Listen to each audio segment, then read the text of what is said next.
Hi കൂട്ടുകാരെ, പുതിയൊരു വീഡിയോയിലേക്ക് എല്ലാവർക്കും സ്വാഗതം. അങ്ങനെ നിധി കരഞ്ഞും കൊണ്ട് അവിടെ നിന്ന് ഇറങ്ങാണ്. കരയുമ്പോൾ നിധിയുടെ മനസ്സിൽ ഇതാണ്, ഇത്തവണത്തെ ശമ്പളവും പോയി, ജോലിയും പോയി. ശമ്പളം കിട്ടുകയാണെങ്കിൽ നിഖിലിൻ്റെയും അമ്മയുടെയും മരുന്നിനുള്ള ക്യാഷ് കൊടുക്കായിരുന്നു. ഇനി എന്ത് ചെയ്യും എന്നൊക്കെ പറഞ്ഞ് കരഞ്ഞു വരുമ്പോഴാണ് നിധിയെ വസുന്ധര വിളിക്കുന്നത് കേട്ടോ. വസുന്ധരയെ കാണുന്ന നിധി ആകെ ഞെട്ടിപ്പോവാണ്. എന്താ നിധി, നിൻ്റെ ജോലി പോയോ? നീ എന്തിനാ സങ്കടപ്പെടുന്നത്? അതുകൊണ്ട് സങ്കടപ്പെടുന്നു വേണ്ട, നിനക്ക് പൈസ അല്ലേ വേണ്ടത്, ഞാൻ തരാമെന്ന് പറഞ്ഞിട്ട് തൻ്റെ കാറ് തുറന്നിട്ട് അതിൽ നിന്നും പണമെടുത്ത് നിധിക്ക് കൊടുക്കണം കേട്ടോ. ഇതേ സമയം നിധി ആകെ ഞെട്ടിപ്പോവാണ്. ഇതേ സമയം തൻ്റെ മനസ്സിൻ്റെ പ്രയാസം പോലെ തന്നെ വസുന്ധര തൻ്റെ കൈകളിൽ പണം വെച്ചപ്പോൾ നിധി എന്താ പറയേണ്ടതെന്നറിയാതെ അവരോട് ചോദിക്കുകയാണ്, എന്താ നിങ്ങൾക്ക് പറ്റിയത്? മനുഷ്യനോട് ആദ്യമായി ഒരു ദയ കാണിക്കുന്നു എന്ന് പറഞ്ഞ ഉടനെ, അതെ, ഞാൻ നിന്നോട് ദയ കാണിക്കുന്നത് ഒരു കാര്യമുണ്ട്. ഇത് ബ്ലാങ്ക് ചെക്കാണ്. ഇത് നിനക്ക് എത്ര വേണമെങ്കിലും ഇതിൽ നിന്ന് എടുക്കാം. എത്ര എടുത്താലും ഞാൻ ചോദ്യം ചെയ്യാൻ വരില്ല. എന്നാൽ നിന്നോട് വേറൊരു കാര്യം ആവശ്യപ്പെടുക എന്ന് പറഞ്ഞ ഉടനെ നിധി ചോദിക്കണേ, എന്ത് കാര്യം? അതെ, എൻ്റെ മകനില്ലേ, എൻ്റെ മകൻ എന്നിൽ നിന്ന് ഓരോ ദിവസവും എന്നിൽ നിന്നും വിട്ടുപോയി കൊണ്ടിരിക്കുകയാണ്. അതുകൊണ്ട് തന്നെ നീ എൻ്റെ മകനെ എന്നിലോട്ട് തന്നെ വിട്ടു തരണമെന്ന് പറയുമ്പോൾ നിധി ചോദിക്കുക, എനിക്ക് മനസ്സിലായില്ല, കാര്യം വ്യക്തമാക്കൂ. എൻ്റെ മകനെ നീ ഡിവേഴ്സ് ചെയ്യണം, എന്നിട്ട് ഈ പണം നീ എടുത്തോ, നിനക്ക് എത്ര പണം വേണമെങ്കിലും എടുത്തോ എന്ന് പറയുമ്പോൾ നിധി പറയണേ, പണം കിട്ടിക്കഴിഞ്ഞാൽ എനിക്കെൻ്റെ ഗൗതമിനെ വേണ്ടെന്ന് വെക്കാൻ പറ്റുമോ എന്ന് ചോദിക്കുമ്പോൾ ഉടൻ തന്നെ എന്താ വേണ്ടെന്ന് വെച്ചാൽ, എൻ്റെ മകൻ എന്നിൽ നിന്ന് ഇപ്പോൾ അകന്നും കൊണ്ടിരിക്കുന്നു. എന്തിനെ അമ്മ എന്ന് മാത്രം ചിന്തിച്ചിരുന്ന എൻ്റെ മകനെ എന്നിൽ നിന്ന് അടർത്തി മാറ്റിയ നീ ഇനി അവന് ഭാര്യയായി വേണ്ട. അവൻ്റെ സ്റ്റാറ്റസിനനുസരിച്ച ആ ഒരു ഭാര്യ അവന് മതി. ഗൗതം എന്ന് പറയുന്ന വലിയ ലെവലിലുള്ളവനാണ്.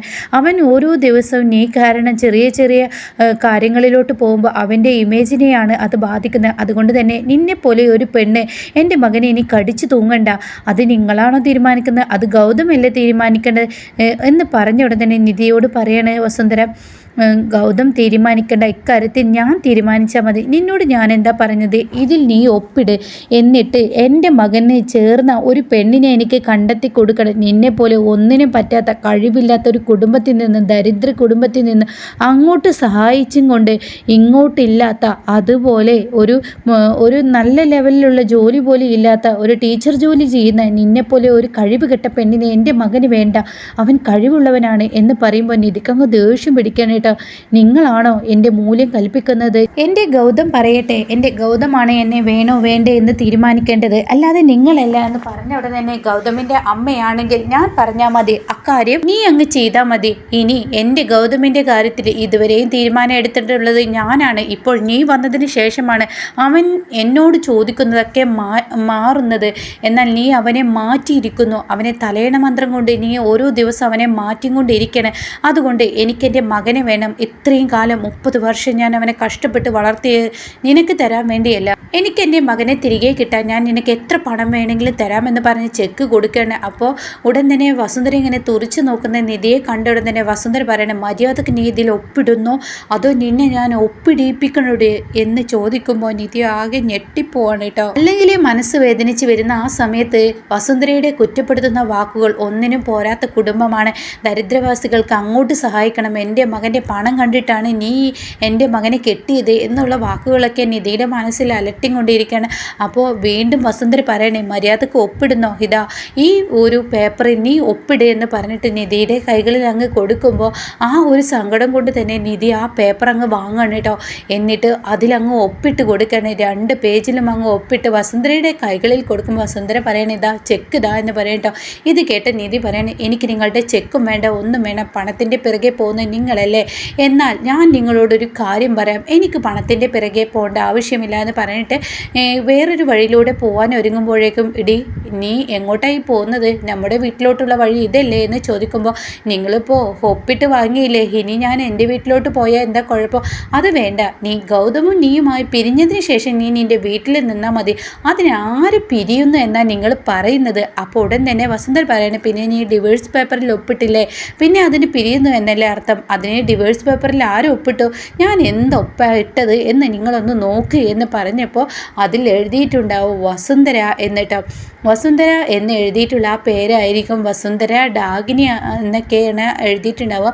അത് കാണുന്ന വസുന്ധരക്ക് അങ്ങ് ദേഷ്യം പിടിക്കുകയാണ്. അപ്പുറത്തെ പേജ് മറിച്ച് നോക്കുമ്പോൾ അത് തന്നെ കാണുന്നു. ഇതോടുകൂടി വസുന്ധര, നീ എന്താടി എഴുതി വെച്ചിരിക്കുന്നത്? പിന്നെ ഞാൻ എൻ്റെ ഗൗതമിനെ നിങ്ങളങ്ങ് പറയുമ്പോഴേക്കും ഞാനുണ്ട് ഒപ്പിട്ട് തരാണ്. ഞാനും ഗൗതമും വിവാഹ ജീവിതം വേണ്ടെന്ന് വെച്ച് ഞങ്ങളെ ഈശ്വരൻ കൂട്ടി യോജിപ്പിച്ചിട്ടുണ്ടെങ്കിൽ മന്ത്രങ്ങളും അഗ്നിസാക്ഷിയായും നാടും നാട്ടുകാരെ അറിയുക എൻ്റെ കഴുത്തിൽ ഗൗതം താലി കെട്ടിയിട്ടുണ്ടെങ്കിൽ അത് നിങ്ങളെപ്പോലെ ഒരു സ്ത്രീ വന്നാൽ അതങ്ങ് ഒരു പേന കൊണ്ട് തീർക്കാവുന്ന ബന്ധമല്ല. ഞങ്ങൾ തമ്മിൽ പിരിയുന്നുണ്ടെങ്കിൽ ആ പിരിച്ചിൽ മരണത്തിലൂടെയായിരിക്കും, അല്ലാതെ വേറൊരു പിരിച്ചിൽ ഞങ്ങൾക്ക് തമ്മിൽ ഉണ്ടാവില്ല എന്ന് പറയുമ്പോൾ വസുന്ധര ആകെ ഞെട്ടിപ്പോണിട്ട് താൻ വെറും ഒരു പുഴുവായതുപോലെ തോന്നാണ് നിധിയുടെ മുന്നിൽ. അങ്ങനെ നിധി പറയണേ, ഇനി എനിക്ക് എൻ്റെ അച്ഛനെയും എൻ്റെ അമ്മയും അനിയനെയും കാണണം, അതുകൊണ്ട് ഞാൻ എൻ്റെ വീട്ടിലോട്ട് പോകുന്നു എന്ന് പറഞ്ഞ് വസുന്ധരയുടെ മുന്നിൽ വിളിച്ചും കൊണ്ട് നിധി അങ്ങ് പോകുമ്പോൾ വസുന്ധരയ്ക്ക് എന്താണ് പറയേണ്ടതെന്ന് അറിയാതെ തലകുനിച്ച് നിൽക്കണം കേട്ടോ.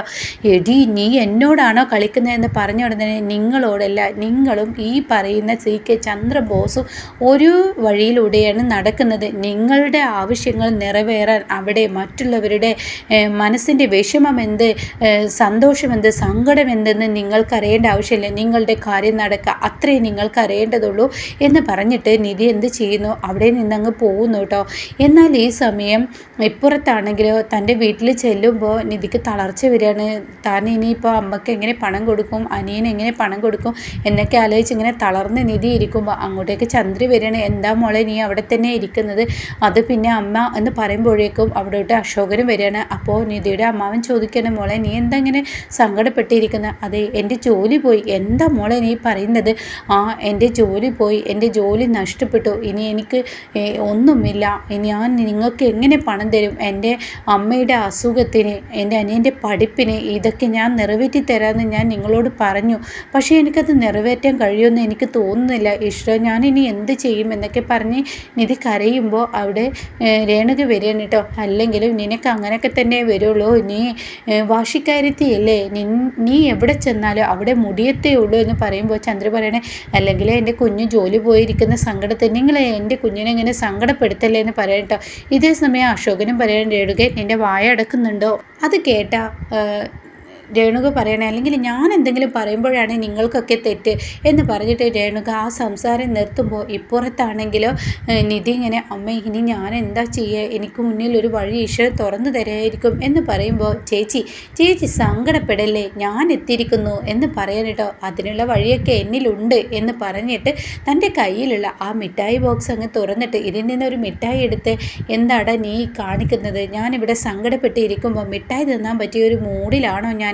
മിഠായി ഇപ്പോൾ തിന്നാൻ പറ്റിയ സമയമാണോ? എന്ത് നീ കാണിക്കുന്നത്? നിൻ്റെ പഠിപ്പിനുള്ള പണം, അമ്മയുടെ അസുഖത്തിനുള്ള പണം, ഇതൊക്കെ എവിടുന്ന് കിട്ടും? എൻ്റെ ജോലി പോയടാ. അത് തന്നെയാണ് ഈ മിഠായി എടുക്കാൻ പറഞ്ഞത്. അത് കാണുന്ന നിധി പറയണ, ജോലി പോകുമ്പോൾ മിഠായി എടുക്കാനാ പറയാം. എൻ്റെ ചേച്ചി, എനിക്ക് പഠിക്കാനുള്ള പണവും അമ്മയുടെ ചികിത്സക്കുള്ള പണവും ഒന്നും ഇനി എൻ്റെ ചേച്ചി തരണ്ട. എൻ്റെ ചേച്ചി എൻ്റെ അളിയൻ്റെ ഭാര്യയായി അവിടെ നല്ലൊരു കുടുംബിനിയായി അളിയനെ നോക്കി കുത്തിരുന്നോ? എന്താടാ നീ പറയുന്നത്? നീ വീണ്ടും ജോലിക്ക് പോകൽ തുടങ്ങിയോ? ഇല്ല, ഞാൻ ജോലിക്കൊന്നും പോകുന്നില്ല. പിന്നെ നിനക്ക് എങ്ങനെയാടാ പഠിക്കാനുള്ള പണം കിട്ടിയെന്ന് പറഞ്ഞത്? എൻ്റെ അളിയനുണ്ടല്ലോ, എൻ്റെ അളിയൻ എൻ്റെ പേരിൽ ഒരു 20-25 ലക്ഷം രൂപ ഫിക്സഡ് ഡിപ്പോസിറ്റ് ഇട്ട് തന്നിട്ടുണ്ട്. അതിൽ നിന്നും എത്ര വരുമാനം എനിക്ക് കിട്ടുന്നു അത് എൻ്റെ പഠിപ്പിലോട്ടും അമ്മയുടെ അസുഖത്തിലോട്ടും ഒക്കെ മാറ്റാം, ഇനിയും തരാമെന്ന് എൻ്റെ അളിയൻ പറഞ്ഞിട്ടുണ്ടെന്ന് പറയുമ്പോൾ നിധി ആകെ ഞെട്ടിപ്പോവാണ് കേട്ടോ. അപ്പോൾ എന്തായാലും വസുന്ധരയ്ക്ക് വീണ്ടും തിരിച്ചടികളാണ് കിട്ടുന്നത്. അങ്ങനെ ഇനി ശിവാനിയെ കൊണ്ടുവരികയാണ്. ശിവാനി വരുമ്പോഴാണ് വസുന്ധര യഥാർത്ഥ മരുമകൾ നല്ലതേതെന്ന് തിരിച്ചറിയാൻ പോകുന്നത് കേട്ടോ.